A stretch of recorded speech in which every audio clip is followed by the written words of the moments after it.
दोस्तों आदाब अर्ज़ है, मैं अनीस अहमद ख़ान हिंद वॉइस से आपसे मुखातिब हूँ। ईद उल अज़हा आ रही है। ईद उल अज़हा माने जिसको बकरा ईद भी कहते हैं, हज की ईद कहलाती है, इसलिए अज़हा कहलाती है। इस महीने हज होता है, हज के मौके पर कुर्बानी दी जाती है। ये कुर्बानी का परंपरा बहुत पुरानी हज़रत इब्राहीम के ज़माने से यानी इस्लाम आने से बहुत पहले से ही कुर्बानियाँ दी जाती हैं। उन्होंने कहानी तो पूरी ये है कि अल्लाह ने उनके बेटे को की कुर्बानी मांगी थी, वो राज़ी हो गए थे कि अल्लाह की राय में हम अपने सबसे प्यारी चीज़ बेटे की कुर्बानी करेंगे। लेकिन जब कुर्बानी देने के लिए पहुँचे तो अल्लाह ने छुरी को कुंद कर दिया और एक कहा कि मेंढे की कुर्बानी कीजिए, हमने आपकी कुर्बानी कबूल की। तो जिस तरीके से कहते हैं कि इब्राहिमिक जो रिलीजन है तीन है, यहूदी, क्रिश्चियनिटी और इस्लाम, तीन रिलीजन है जो इब्राहिम से निकले हैं। ये वही ईद जो बरसों से सदियों से चली आ रही है, सेंचुरीज से चली आ रही है, वही मनाई जाती है जिसको ईद उल अज़हा कहते हैं।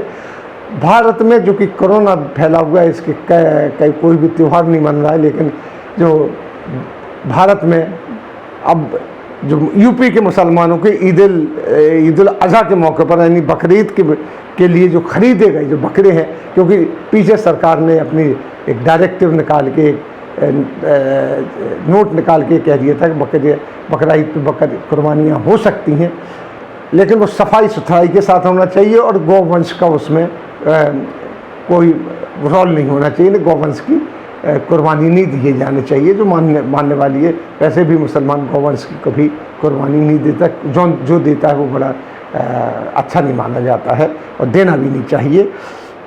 लेकिन सरकार तो ये कह रही है, लेकिन यूपी पुलिस ने जो कुर्बानी के जानवर मुसलमानों ने ख़रीदे उनको जब्त करना शुरू कर दिया है, खबर ये है। वहीं राज्य द्वारा जारी किए डायरेक्टिव में मुसलमानों को ईद में कुर्बानी की इजाज़त है, लेकिन गौवंश की मनाही और साफ़ सफाई की व्यवस्था की तरफ ध्यान दिला के आवश्यक कर दिया गया है कि अगर ये नहीं कर सकते तो आपकी कुर्बानी नहीं होने देंगे। इस तरीके से फिर भी गाजीपुर, गाज़ियाबाद, बहराइच के जिलाधिकारियों ने अपने क्षेत्र में कुर्बानी पर पाबंदी लगा दी है।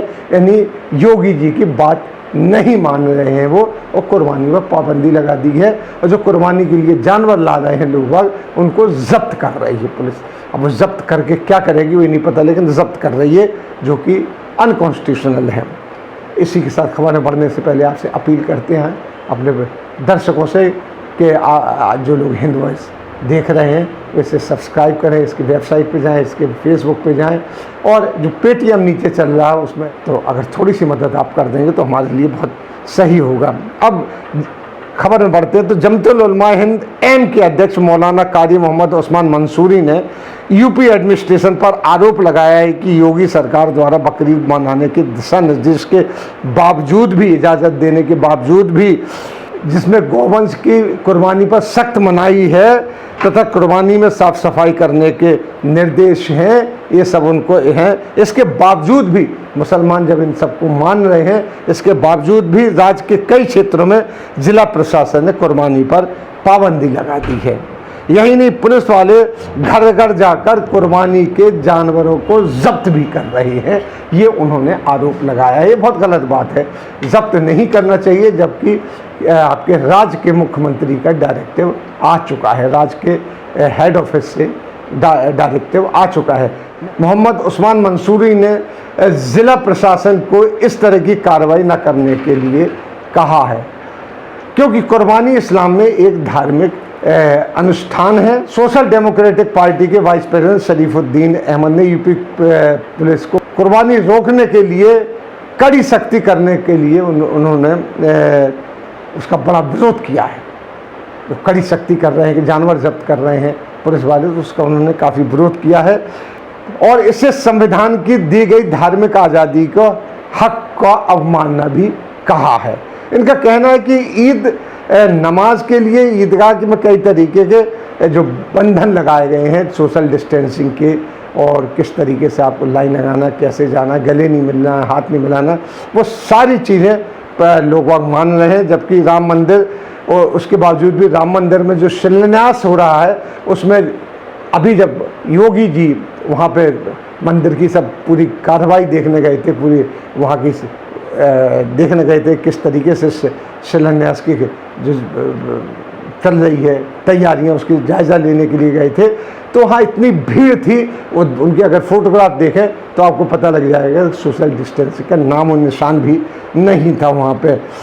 और कैसी धज्जियाँ बिखेरी गई थी, और अब भी जब होगा तो आप देखिए कैसी धज्जियाँ बिखेरी जाती, क्योंकि जब उसकी इतनी पब्लिसिटी की जा रही है कि हमने 500 साल बाद एक जगह को जीता है, यानी भारत में रह के भारत के अपनी ज़मीन को जीता है, भारत के लोगों से अपनी ज़मीन को जीता है, भारत की सरकार से अपनी ज़मीन को जीता है। तो इस तरह की बातें कर रहे हैं। आप देखेंगे वक्त बताएगा कि 5 तारीख को सोशल जो डिस्टेंसिंग की किस तरीके से धज्जियाँ उड़ती है, क्योंकि हमारे माननीय प्रधानमंत्री भी वहाँ जा रहे हैं, उनके साथ 200 VIP भी वहाँ जा रहे हैं, और कई लोग जा रहे हैं जिनका पता भी नहीं चल रहा है, और वहाँ भीड़ इकट्ठी होगी। तो किस तरीके का ये बात यूपी पुलिस तक ही नहीं रुकी है। यूपी के लोनी क्षेत्र के जो विधायक हैं, जिनका नाम दिल्ली के दंगों में भी आया है, उनका नाम है नंदकिशोर गुर्जर। वैसे समाजवादी हैं, समाजवादी पार्टी से चुनाव भी लड़ चुके हैं, लेकिन भाजपा में आके वो कट्टर हिंदू हुए हैं, और कई ऐसे बयान दे चुके हैं कि जिनका उन कट्टर से कट्टर हिंदू संगठन नहीं देता, वो देते हैं जिनका नाम जैसा हमने बताया पूर्वी दिल्ली के दंगों में बड़ा उछला है और था भी। उन्होंने एक अजीब अमानवीय बात कही है जो नहीं कहना चाहिए उनको, जिसमें वो कहते हैं कि देश में धर्मनिरपेक्षता को जो तार तार कर रहा है उनका बयान, जो बयान उन्होंने दिया है।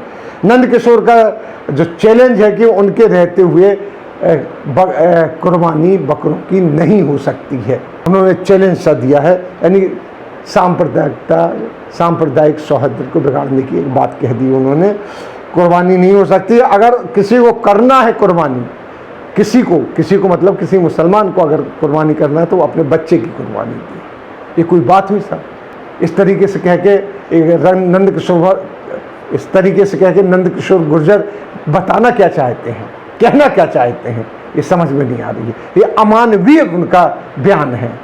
हाँ, अपील कर सकते थे कि आप बकरे की कुर्बानी कीजिए, किसी और जानवर की कुर्बानी कीजिए, गौवंश की कुर्बानी नहीं कर सकते हैं, साफ सफाई रखिए, ये सब कीजिए। ये क्या कि कुर्बानी करना है तो आप अपने बच्चे की, ये कभी है क्या से अमानवीय, यानी इंसानी जान लीजिए, आदमखोर हो जाए हम लोग, इस तरीके से हो जाए। सैकड़ों साल पहले जाके जब लोगों की कुर्बानी दी जाती वहाँ पहुँच जाए, ये सांप्रदायिक सौहार्द को बिगाड़ने वाली बात है। ऐसे बयान देखिए, ऐसा बयान किसी भी भाजपा के, BHP के किसी भी नेता ने नहीं दिया जो नंदकिशोर गुर्जर ने ये बयान दिया है। हालांकि आप इनका रिकॉर्ड देंगे तो ये समाजवादी है, इंजीनियर अपने आप को कहते हैं, मैं मिला हुआ हूँ उनसे, लेकिन उनकी विचारधारा इसी तरीके से आती है। बीच बीच में कुछ इसी तरीके उन्होंने कई बयान दिए हैं तो बड़े देश के जो संविधान के विपरीत जाते हैं।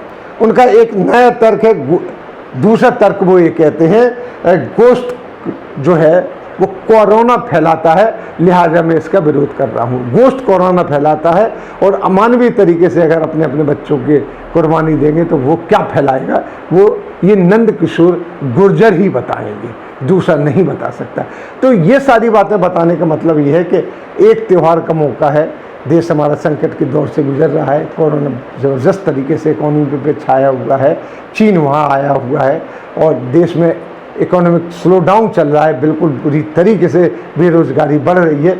ऐसे मौके पर इस तरीके की बात करना, चाहे यूपी एडमिनिस्ट्रेशन हो, चाहे यूपी पुलिस हो, कि जब धार्मिक सौहार्द बिगड़े, दंगे भड़कें, फिर से कुछ ना कुछ हो जाए, नंदकिशोर गुर्जर भी उसमें शामिल होते हैं, तो ये क्या कहता है? ये कहता है कि हमें देश से प्रेम नहीं है, हमें देश के संविधान से प्रेम नहीं है, हमें सिर्फ अपनी बातें अखबारों में छपवाना है, अपने विचार अखबारों में छपवाना है, हमें मीडिया तक जाना है। ये मीडिया से भी लोग हैं, इनसे सावधान रहिए। इसी के साथ हम चलते हैं अगली खबर की ओर। तब तक के लिए दीजिए हमें इजाज़त।